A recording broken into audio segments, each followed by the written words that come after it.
all these never-before-seen evidence tapes from the Gypsy Rose Manson case, Blanchard case, have come out.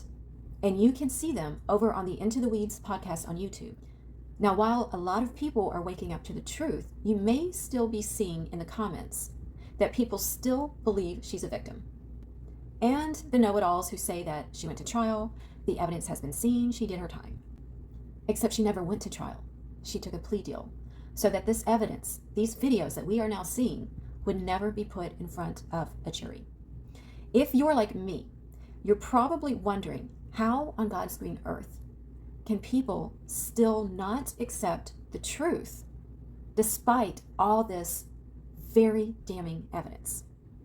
Well, I think there's two things at play here. One is cognitive dissonance, and the other is the Mandela effect. The Mandela effect is this social phenomenon where a group of people, as a collective, misremember something. A popular example of this is the Monopoly Man. You probably, when you think of him, you remember him wearing a monocle, except he didn't. Our collective memory filled in the blanks that he wore a monocle because it makes sense that a wealthy character that wears a top hat also wears a monocle, as most of them do. Memories aren't static. They're not a photograph. They change and they're influenced over time. So it makes sense that because Gypsy went to prison, she must have had a trial. Except she didn't. She took a plea deal so that this evidence, including the videos we are now seeing, would never be put in front of a jury. Now for the more mind-blowing fact that people still believe Gypsy's victim story despite all the damning evidence that has come out. That, I believe, is cognitive dissonance. Cognitive dissonance is the psychological discomfort we feel when confronted with contradictory information that goes against what we have come to know to be true. Think about how you naturally react when someone tells you something hard to believe or that goes against what you've always thought was true. No way! Get out! The brain's natural primal default setting is to reject new information. This goes back to when we as humans were hunters and gatherers.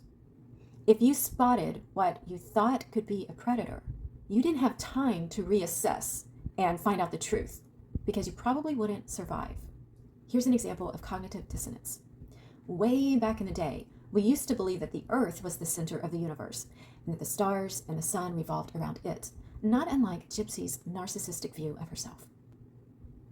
But when Copernicus and Galileo presented evidence to the contrary, that the Earth is the one revolving around the sun, it was met with fierce resistance, to the point that Galileo was convicted of heresy and put under house arrest.